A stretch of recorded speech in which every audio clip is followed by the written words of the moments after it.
राधे राधे दोस्तों। आज हम आपको सुनाएंगे एक बहुत ही ज्ञानवर्धक कहानी। अगर आप हमारे चैनल पर नए हैं तो प्लीज हमारे चैनल को सब्सक्राइब करें, वीडियो को लाइक करें और शेयर करें। एक जंगल में एक मोर और एक मोरनी रहते थे। मोर मोरनी बहुत ही हंसी खुशी जंगल में अपना जीवन व्यतीत कर रहे थे। एक दिन मोरनी मोर से कहने लगी कि पिया जी, हमें यहाँ से चलना चाहिए। हमें वहां चलना चाहिए जहां पर हमारे समाज के लोग रहते हैं, जहां पर यानी कि हमारे जैसे काफी सारे मोर मोरनी रहते हैं। हमें वहां चलना चाहिए। मोर मोरनी से कहता है कि हे प्रिय, अगर हम वहां चलेंगे तो लड़ाई झगड़े होंगे। इस जंगल में हम कितना सुकून से रहते हैं, हमें वहां जाने की क्या जरूरत है। लेकिन मोरनी जिद करने लगती है तो मोर मोरनी की जिद के आगे मान जाता है और कहता है ठीक है। मोरनी की जिद के कारण वे दोनों उड़कर एक नगर में आ जाते हैं। उस नगर का राजा पशु पक्षियों की भाषा आसानी से समझ लेता था। उस राजा ने क्राउ शास्त्र की पढ़ाई की हुई थी। क्राउ शास्त्र का मतलब यही होता है पशु पक्षियों की भाषा को समझना। वह राजा सभी प्रकार के पशु पक्षियों की भाषा को समझ पाता था। राजा हर जीव जंतु की भाषा को अच्छी तरह समझता था कि वह क्या कह रहा है। और मोर और मोरनी उसी राजा के नगर में आज आ गए थे। एक दिन की बात है, राजा अपनी रानी से कह रहा था, रानी, मुझे बहुत जोरों से भूख लगी है, मुझे भोजन खिला दीजिए। रानी ने 56 प्रकार के व्यंजन बना करके एक हाथ में लोटा और एक हाथ में भोजन की थाली लेकर रानी राजा के पास आई। रानी जैसे ही राजा के सामने भोजन की थाली रखती है कि एक चावल का टुकड़ा थाली से जमीन पर गिर जाता है। नीचे जमीन पर कुछ चींटियां टहल रही थी। जैसे ही चावल का टुकड़ा नीचे गिरा, एक चींटी लेकर उसे जाने लगी। राजा बैठा हुआ इस सब घटना को देख रहा था। उस चींटी के पास एक बड़ा सा चींटा आया और वह चींटा जो चींटी से कहने लगा कि हे प्रिय, यह चावल का टुकड़ा तुम मुझे दे दो और तुम वापस जाओ और राजा की जो थाली है उसमें से जो दूसरा टुकड़ा उठा कर ले आओ। तो वह कहने लगी कि नहीं, मैं दोबारा नहीं जाऊंगी। थाली से दूसरा चावल का टुकड़ा मैं लेने नहीं जाऊंगी। क्योंकि उनकी बातों को राजा पूरी तरह सुन रहा था, क्योंकि राजा हर पशु पक्षी की भाषा आसानी से समझ लेता था। तो राजा वहीं बैठा हुआ चींटी और चींटे की बातें सुन रहा था। चींटी चींटा से कहती है कि नहीं, मैं नहीं जाऊंगी, क्योंकि अगर इस बात का राजा को पता चल जाएगा तो राजा तो मुझे मार देगा। फिर चींटा चींटी से कहता है, चींटा ने कहा कि चींटी तुम जाओ प्रिय, तुमको राजा को नहीं पता चलेगा। चींटी फिर नहीं मानती है, लेकिन बार बार चींटे के कहने पर चींटी जाने की कोशिश तो करती है, पर आधे रास्ते जाकर वह फिर वापस चली आती है और चींटे से कहती है कि नहीं प्रिय, मैं नहीं जाऊंगी। हो सकता है राजा को पता चल जाए और राजा मुझे मार दे। राजा उन दोनों को देख रहा था तो चींटा को इस बात का ज्ञान हो जाता है कि राजा हमारी बात को समझ रहा है। चींटा और फिर जो चींटी से कहता है, फिर चींटा चींटी से कहता है कि लगता है राजा चींटी हमारी बात को समझ रहा है। राजा ने हमारी बातों को सुन लिया है, वह हमारी तरफ ही देख रहा है। चींटी चींटे से कहती है, राजा ने हमारी बातों को तो सुन लिया है, अगर ये बात राजा किसी और को बताएगा तो वह राजा पत्थर का बन जाएगा। राजा चींटा और चींटी की बात को बहुत अच्छे से सुन लेता है और समझ लेता है। राजा इस बात को सुनकर हंसने लगता है। राजा को हंसी आने लगती है जैसे ही राजा को हंसी आती है, उधर राजा की रानी रसोई से बाहर आती है। वह जैसे ही रसोई से बाहर निकलती है, वैसे ही राजा हंसता हुआ दिखाई देता है। रानी राजा को हंसते हुए देखकर सोचने लगती है कि शायद मुझसे ही कोई गलती हो गई है, इसलिए राजा साहब हंस रहे हैं। रानी राजा के पास आती है और कहती है, हे महाराज, क्या मुझसे कोई पाप हुआ है? क्या मुझसे कोई गलती हुई है कि आप इतनी जोरों से हंस रहे हैं? राजा रानी से कहता है कि नहीं प्रिय, ऐसी कोई बात नहीं है, मुझे बस यूं ही हंसी आ गई। अब रानी जिद करने लगती है और कहती है कि अब तो आपको हमें बताना पड़ेगा, आप क्यों हंस रहे थे? राजा बार बार मना करता है, क्योंकि राजा को पता था, क्योंकि चींटी ने यह कहा था कि अगर वह चींटे चींटी वाली बात किसी को राजा बताएगा तो वह पत्थर का बन जाएगा। इसलिए राजा रानी को यह बात नहीं बताना चाहता था, लेकिन रानी बार बार जिद करती है और कहती है कि यह आपको मुझे बताना ही पड़ेगा कि आप क्यों हंस रहे थे।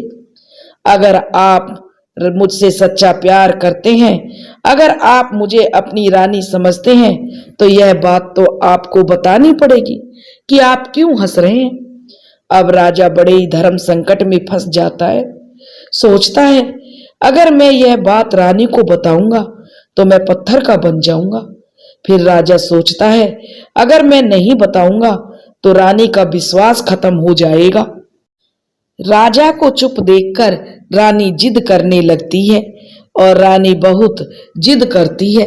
वो कहते हैं ना कि बाल हट और त्रिया हट बहुत ही तगड़ी होती है, इन दोनों हटों से बचकर रहना चाहिए। रानी के त्रिया हट के आगे राजा को झुकना ही पड़ा और राजा रानी से कहने लगा कि ठीक है रानी, अगर मैं आपको यह बात बताऊंगा तो बाद में आपको पछताना पड़ेगा। तो रानी कहती है कि अभी तो आप कह रहे थे कि ऐसी कोई बात नहीं है, और राजा साहब अभी आप कह रहे हैं कि बाद में मुझे पछताना पड़ेगा, तो जरूर कोई गहरी बात है। और रानी और भी ज्यादा जिद करने लगती है कि मुझे बताइए तुम क्यों हंस रहे थे। तब राजा कहता है कि ठीक है, अगर आप जिद ही कर रही हैं और नहीं मान रही हैं तो चलिए मैं आपको किसी जंगल में ले जाकर यह बात बताऊंगा। राजा रानी रथ पर सवार होकर जंगल के लिए निकल पड़ते हैं। जैसे ही वो घनघोर जंगल में पहुंचते हैं, तब राजा रानी को सारी बातें सुनाने लगता है। जैसे ही राजा थोड़ी थोड़ी बात रानी को सुनाता गया, वैसे वैसे राजा का शरीर पत्थर का बनता गया। जैसे ही राजा रानी को आधी बात सुनाता है, वैसे ही राजा का आधा शरीर पत्थर का हो गया। राजा फिर रानी से कहता है कि हे रानी, मैं धीरे धीरे पत्थर का बनता जा रहा हूं, तुम बाद में बहुत पछताओगी। रानी कहती है, हे राजा साहब, बस थोड़ी सी ही तो बात बची है, आप उसे भी पूरा सुना दीजिए। और राजा पूरी बात रानी को बता देता है और राजा का पूरा शरीर पत्थर का बन जाता है। रानी की इस जिद के कारण राजा का पूरा शरीर पत्थर का बन गया, यानी राजा पूरा पत्थर का बन गया। अब रानी रोने लगती है। रानी उस पत्थर को हिलाने की कोशिश करती है, लेकिन भारी भरकम पत्थर रानी कैसे हिला पाती, क्योंकि राजा बहुत ही भारी था। राजा पत्थर का बन गया तो और भी भारी हो गया। और उधर अब रानी अपना सर पटक पटक कर रोती है और अपनी छाती पीटती है और विलाप करने लगती है। हर जीव जंतु से रानी गुहार करती है और सहायता करने को कहती है। इन सब कहानी को, जो राजा रानी की कहानी थी, उसको मोर और मोरनी भी देख रहे थे। उन्होंने अपनी आंखों से देखा था।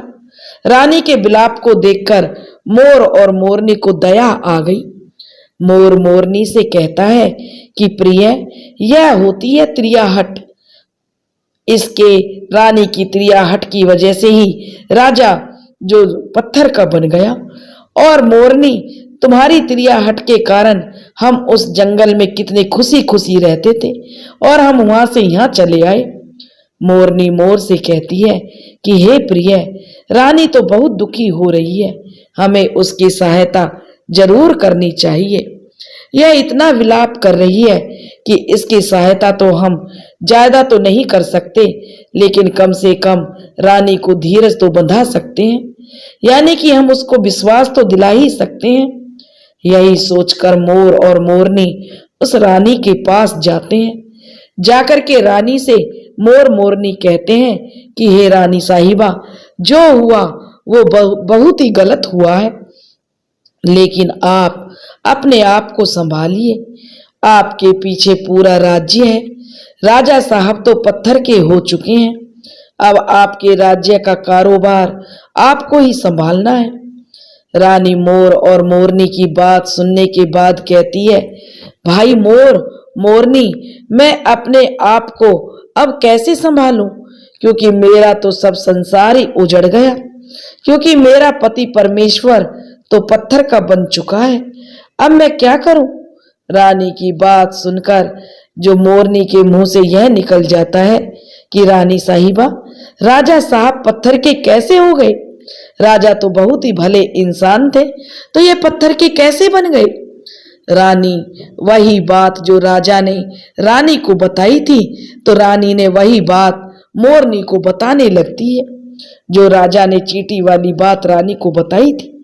रानी वही बात मोर और मोरनी को बताने लगती है और रानी धीरे धीरे करके पत्थर की बन जाती है, और राजा तो पत्थर का पहले ही बन चुका था, और रानी भी अपनी बात बताकर पत्थर की बन गई। जब राजा रानी दोनों पत्थर के हो गए तो उधर मोर और मोरनी को बहुत चिंता हो गई। उन्हें चिंता सताने लगी कि कहीं मोर मोरनी के मुंह से यह बात निकल गई तो उन पर भी विपत्ति आ सकती है। मोर मोरनी बहुत दुखी हो गए।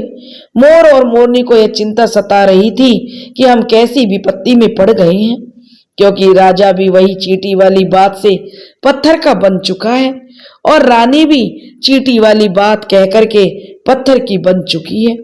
मोर मोरनी से कहता है कि हमारे तो जो ऊपर खतरा मंडरा रहा है, क्योंकि तुम स्त्रियों से कोई बात छिपती नहीं है।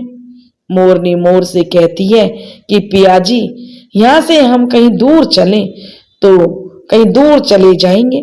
तब मोर कहता है मोरनी से, यह बेवकूफी वाली बात है, दूर जाने से भला क्या फायदा होगा? यह संकट तो धरती के किसी भी कोने में हम चले जाएं, हमारा पीछा नहीं छोड़ेगा। यह खतरा तो हमेशा हमारे ऊपर मंडराता ही रहेगा, और जाने अनजाने में अगर हमारे मुंह से यह निकल गया तो हम भी पत्थर के बन जाएंगे।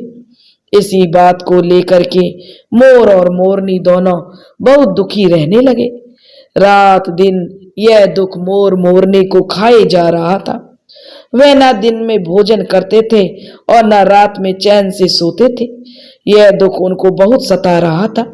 यह बात अगर उनके मुख से कहीं निकल ना जाए, अगर मोर मोरनी के मुंह से यह बात भूल कर भी निकल गई तो दोनों पति पत्नी पत्थर के बन जाएंगे।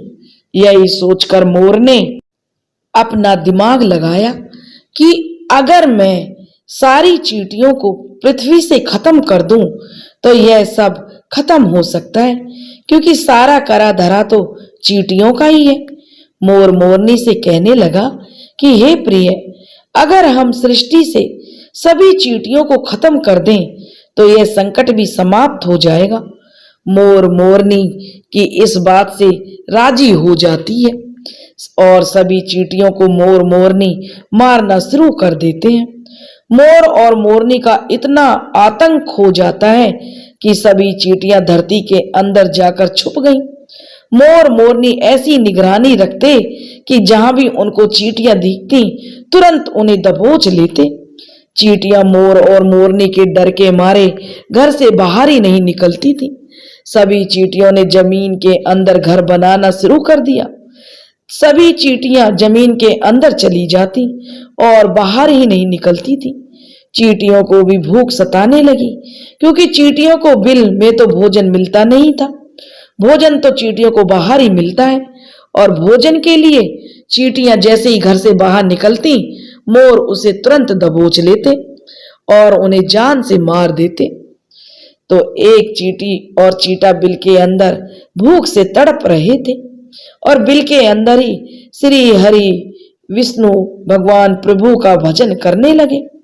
भक्ति करते करते उन्हें यह भी मालूम नहीं था कि वह कहां पर हैं और कहां नहीं। भक्ति करते करते वे घनघोर तपस्या में लीन हो गए। अंत में जाकर उन्हें श्री हरि विष्णु के दर्शन हुए और श्री हरि विष्णु और वो कहते हैं, चीटा चीटी, मैं तुम्हारी भक्ति से बहुत प्रसन्न हूं, जो मांगना है मांग लीजिए। क्योंकि चीटा और चीटी ने निराधार भक्ति की थी भगवान की, ना तो जल ग्रहण किया और ना ही अन्न। इसलिए भगवान विष्णु चीटा और चीटी पर बहुत जल्दी प्रसन्न हो गए और कहने लगे, हे चीटा चीटी, जो मांगना है आपको मांग लो, हम तुमसे बहुत प्रसन्न हैं, तुम्हारी भक्ति से मैं बहुत प्रसन्न हूं। चीटा और चीटी न जाने कितने दिनों से भूखे और प्यासे थे। दोनों ने श्री हरि से बस एक ही बात कही, हे प्रभु, अगर आप हमें वरदान देना चाहते हैं तो आप हमारे पेट में गांठ लगा दीजिए। उन्होंने सोचा, चीटा चीटी ने, अगर हमारा पेट नहीं होगा तो हम बाहर क्यों जाएंगे, तो मोर और मोरनी हमको कैसे मार पाएंगे। इसलिए उन्होंने ऐसा वर मांगा और हमारे पेट में भगवान गांठ लगा दीजिए। श्री हरि विष्णु ने कहा, तथास्तु, और चींटियों के जो पेट में गांठ लगा दी। आज भी देखा जाता है चींटियों के पेट में गांठ लगी हुई है, चींटियों के पेट नहीं होता। फिर चीटा और चीटी भगवान विष्णु से कहते हैं, हे प्रभु, हमारी पेट में तो गांठ लग गई है, लेकिन अभी भी हमें मोर और मोरनी से खतरा है। मोर और मोरनी हमारे इंतजार में अभी भी जमीन पर बैठे हैं। मोर मोरनी जैसे ही हमें देखेंगे प्रभु वो हमें मार देंगे। तभी भगवान विष्णु चीटा और चीटी और मोर मोरनी के सामने आते हैं। भगवान विष्णु मोर मोरनी से कहते हैं, अब तुम चींटियों का शिकार करना बंद कर दो, इसमें चींटियों का कोई दोष नहीं है। जो दोषी था वो राजा था। राजा ने क्रौव शास्त्र की पढ़ाई की हुई थी, वह सभी जीव जंतुओं की भाषा को समझ सकता था और जिसकी भाषा को वह समझता था उसका रूप वह बदलने में सक्षम था। वह उन पशु पंछियों का रूप धारण कर लेता था और वह उन पशु पक्षियों का रूप धारण करके उनके साथ छल करता था। वह राजा जब रूप धारण करता था तो उन पशु पक्षियों के साथ छल से संभोग भी किया करता था। जब वह पशु पक्षी गर्भ धारण करते थे तो राजा उन्हें छोड़कर मनुष्य रूप धारण कर लेता था और फिर अपने इस तरीके पर वह पशु पंछियों पर जोर से हंसता था। इसी मूर्खता के कारण आज यह राजा पत्थर का बना पड़ा है। तब मोर हर कहता है कि हे प्रभु, लेकिन राजा तो दोषी था, लेकिन उसमें उनकी पत्नी रानी का क्या दोष है। तब श्री हरि विष्णु कहते हैं कि हे मोर, उनकी पत्नी भी उनके इस पाप में सहभागी थी। उनकी पत्नी अगर राजा को रोकती तो वह इतना बड़ा पाप नहीं करता, इसलिए उनकी पत्नी यानी रानी भी पाप की भागीदार है, इसलिए वह भी पत्थर की बन चुकी है। तब मोर ने श्री हरि विष्णु से कहा, हे प्रभु, अगर मैं चींटी वाली बात अगर किसी को सुनाऊंगा तो क्या मैं भी पत्थर का बन जाऊंगा। तब भगवान श्री विष्णु कहने लगे कि हे मोर, तुम्हारा यह श्राप अब समाप्त हो चुका है, तुम्हें इससे कहने से अब तुम पर कोई फर्क नहीं पड़ेगा। अब किसी से भी तुम कह सकते हो, तुम्हारे ऊपर से यह खतरा टल चुका है। मोर और मोरनी भगवान की बात सुनकर प्रसन्न हो जाते हैं। उनका तो खुशी का कोई ठिकाना नहीं था। श्री विष्णु अंतर्ध्यान हो जाते हैं। उधर मोर मोरनी की खुशी का कोई ठिकाना नहीं था। अगर किसी जानवर को खुशी होती है तो वह घूमने लगता है, नाचने लगता है। यही बात जो मोर के साथ भी हुई। मोर को जब पता चला कि उसके ऊपर से यह खतरा टल चुका है तो वह खुशी से नाचने लगा, जोरदार नाच करने लगा। उसकी खुशी का कोई ठिकाना नहीं था, वह खुशी के मारे पागल हो रहा था। नाचते हुए मोर अपने पैरों को देखने लगा। उसके पैर फटे हुए बदसूरत पैरों को देखा तो उन्हें देखकर मोर उदास हो गया और अपने पैरों को देखकर रोने लगा। तो मोरनी ने मोर को समझाते हुए कहा और उसे दिलासा दिया, प्रिय, जो होना था वो हो गया, अब रोने से क्या फायदा है। और मोरनी से जो मोर कहने लगा कि पहले मोरनी मेरे पैर कितने सुंदर थे, आज मेरे पैर इतने गंदे और फटे हुए हो गए कैसे। मेरा पूरा बदन तो इतना सुंदर है लेकिन मेरे पैर बहुत बदसूरत हो गए हैं कैसे। मोर के पैरों का फटने का कारण चींटियों का खाना था। उन्होंने बहुत सारे चींटियों को मारकर खाया था और मोरनी ने भी खाई थी, इसलिए उनके पैर फट गए। आज भी उनके पैर फटे हुए हैं। अगर कोई इंसान चींटी खाता है तो उसके शरीर में छोटे छोटे दाने बन जाते हैं। यदि आप ज्यादा मात्रा में चींटी खाओगे तो आपका बदन भी फटने लगेगा। सांप केंचुली को छोड़ता है क्योंकि वह ज्यादा चींटियां खाता है, इसलिए उसका शरीर फटकर निकल जाता है। इसलिए मोर के जो पैर भी फट गए थे, वह बदसूरत हो गए थे। इसलिए मोर अपने पैरों को देखकर जोर जोर से रोने लगा। मोरनी मोर को धीरज बंधवाने लगी और कहने लगी, पियाजी, जो होना था वो हो गया, अब रोने से क्या होगा।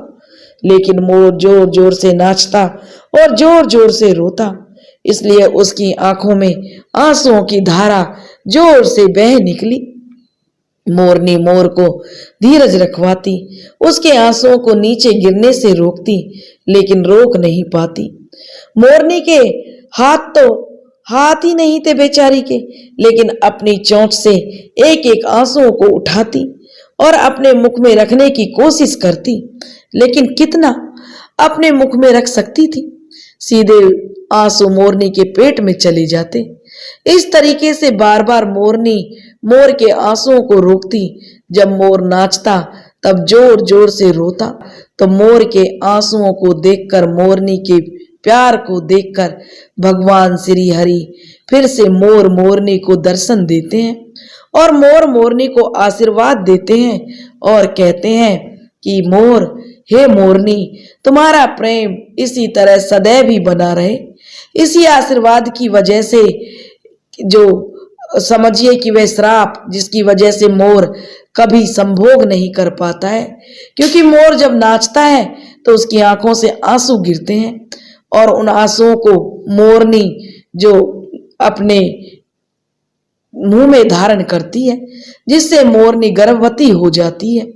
भगवान श्री हरि विष्णु मोर और मोरनी को आशीर्वाद दिया और कहने लगे कि हे मोर, हे मोरनी, तुम्हारी भक्ति धन्य है और तुम धन्य हो। एक समय ऐसा भी आएगा कि तुम्हारे पंख को हम मुकुट बनाकर धारण करेंगे। इसलिए कहते हैं, जब श्री कृष्ण के रूप में श्री हरि धरती पर जन्म लिए थे तो वह मोर पंख को अपने मुकुट में धारण करते थे। और दोस्तों, आपको यह कहानी कैसी लगी हमें जरूर कमेंट्स करके बताइए। इस कहानी को सुनने से घर में सुख शांति आती है, लक्ष्मी का आगमन होता है, घर से कलेश, द्वेष, बुरी भावनाएं मिटती हैं। दोस्तों, अगर आपको कहानी पसंद आई हो तो प्लीज हमारे चैनल को सब्सक्राइब करें, वीडियो को लाइक करें और शेयर करें। राधे राधे।